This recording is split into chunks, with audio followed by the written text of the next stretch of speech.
Hello everyone, स्वागत है आपका आपके यूट्यूब चैनल जवाल आईक्यू में। आज हम पढ़ेंगे बच्चों भारत पर मुस्लिमों का आक्रमण। तो क्वेश्चन नंबर 1 देख लो बच्चों।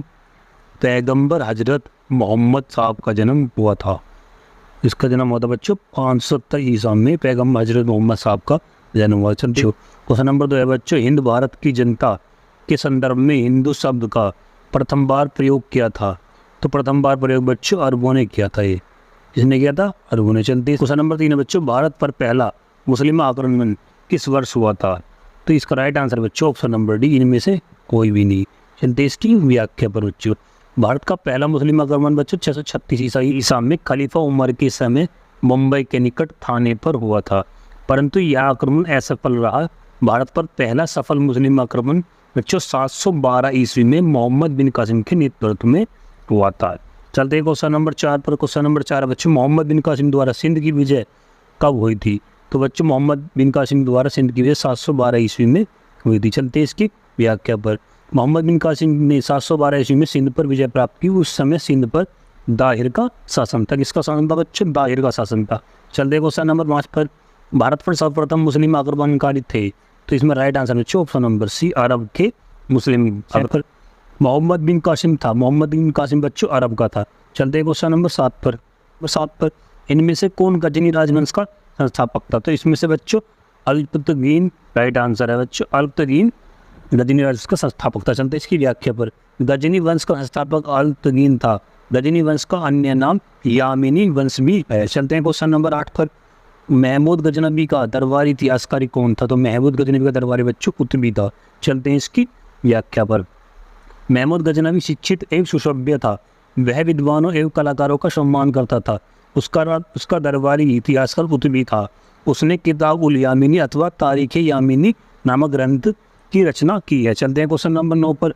शाहनामा के लेखक था। शाहनामा का लेखक बच्चों फिरदौसी था। इसके चलते महमूद गजनी के साथ भारत आने वाला प्रसिद्ध इतिहासकार कौन था? तो बच्चों वो था अल-बरूनी। जल्दी इसकी व्याख्या पर। बहुत इंपॉर्टेंट क्वेश्चन है, देखो कितनी बार ये पेपर में आ चुके बच्चों। चलते क्वेश्चन नंबर। अल-बरूनी भारत में आया था। कौन सी शताब्दी में आया था बच्चों? 11वीं शताब्दी में अल-बरूनी भारत आया था। चलते हैं निम्नलिखित में से किसने महमूद गजनी के हमले के बाद सोमनाथ मंदिर का पुनः निर्माण किया? इसका राइट आंसर है बच्चों ऑप्शन नंबर बी, भीमदेव ने पुनः निर्माण किया था। चलते हैं इसके व्याख्या पर।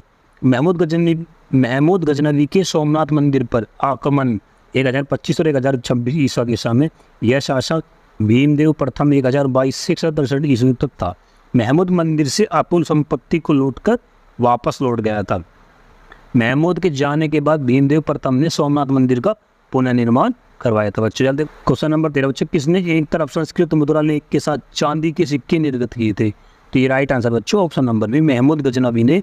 चलते इसकी व्याख्या पर। संस्कृत मुद्रा लेख के साथ चांदी के सिक्के महमूद गजनवी ने जारी किए थे। महमूद गजनवी द्वारा जारी चांदी के सिक्कों के दोनों तरफ 2 अलग अलग भाषाओं में मुद्रा लेख अंकित थे। चलते क्वेश्चन नंबर 14 पर। निम्नलिखित में से मध्य एशिया के किस शासक ने 1192 में उत्तर भारत को जीता था? तो इसका राइट आंसर बच्चों option number C, the right answer, Shihabuddin Mohammad Ghori ने। इसकी व्याख्या पर। मध्य एशिया के शासक शिहाबुद्दीन मोहम्मद गोरी ने 1192 ईस्वी में उत्तर भारत को जीता था। चलते क्वेश्चन नंबर 15 पर। मोहम्मद गोरी को सबसे पहले किसने पराजित किया था? तो मोहम्मद गोरी को सबसे पहले बच्चों भीम सैकिन ने पराजित किया था। चलते इसकी व्याख्या पर। अब 1178 ईस्वी में मोहम्मद गोरी ने गुजरात पर आक्रमण किया, किंतु मूलराज सैकिन या भीम सैकिन ने अपनी योग्य एवं साहसी विधवा माँ नायिका देवी के नेतृत्व में आबू पर्वत के निकट गोरी का मुकाबला किया और उसे परास्त कर दिया। यह गोरी की भारत में पहली राज्य थी। चलते क्वेश्चन नंबर 16 पर। मोहम्मद गोरी ने जयचंद को किस युद्ध में पराजित किया था? तो बच्चों चंदावर के युग में मोहम्मद गोरी ने जयचंद को पराजित किया था। चलते हैं क्वेश्चन नंबर 17 पर। युद्ध जिसमें भारत में मुस्लिम शक्ति की स्थापना हुई। तो बच्चों वह था त्रायन का द्वितीय युद्ध था, जिसमें भारत में मुस्लिम शक्ति की स्थापना हुई थी। चलते क्वेश्चन 18 पर।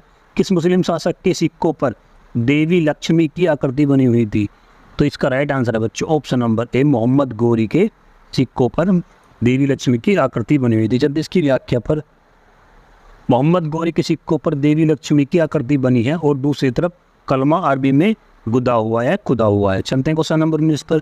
भारत में मोहम्मद गोरी ने किसको प्रथम अख्ता प्रदान किया था? तो इसका राइट आंसर बच्चों option number B, Qutbuddin Aibak को प्रथम अख्ता प्रदान किया था। 37 पर मोहम्मद गोरी के किस दास ने बंगाल एवं बिहार पर विजय प्राप्त की थी? बहुत इंपॉर्टेंट क्वेश्चन है। तो इसका राइट आंसर बच्चों option number C, Bakhtiyar Khilji ने बंगाल एवं बिहार पर विजय प्राप्त की थी। चलते इसकी व्याख्या पर, मोहम्मद गोरी के एक साधारण दास इख्तियारुद्दीन मोहम्मद बिन बख्तियार खिलजी ने 1193 से 1203 ईस्वी के मध्य बिहार की विजय की।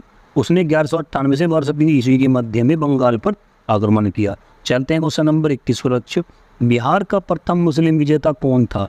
तो बच्चों बिहार का प्रथम मुस्लिम विजेता बच्चों बख्तियार खिलजी था। चलो क्वेश्चन नंबर 22 पर, नालंदा बिहार का विध्वंस किया था? तो नालंदा बिहार का विध्वंस बच्चों बख्तियार खिलजी ने किया था। किसने किया था बच्चों? बख्तियार खिलजी ने। चलते हैं क्वेश्चन, महमूद गजनवी ने भारत पर कितनी बार आक्रमण किया था? तो महमूद गजनवी ने भारत पर बच्चों 17 बार आक्रमण किया था। चलते क्वेश्चन नंबर 24, महमूद गजनवी के आक्रमण का सामना करने वाला भारतीय शासक कौन था बच्चों को? तो इसका राइट आंसर बच्चों ऑप्शन नंबर बी, राजा जयपाल जो था बच्चों महमूद गजनवी के आक्रमण का सामना करने वाला भारतीय शासक था। चलते क्वेश्चन नंबर 25, तराइन का प्रथम युद्ध कब हुआ था? तो तराइन का प्रथम युद्ध बच्चों 1191 ईस्वी में हुआ था। चलते क्वेश्चन नंबर 26 पर, पृथ्वीराज चौहान को मोहम्मद गोरी ने किस युद्ध में हराया था? तो पृथ्वीराज चौहान को मोहम्मद गोरी ने बच्चों तराइन के द्वितीय युद्ध 1192 ईस्वी में हराया था। यदि आपको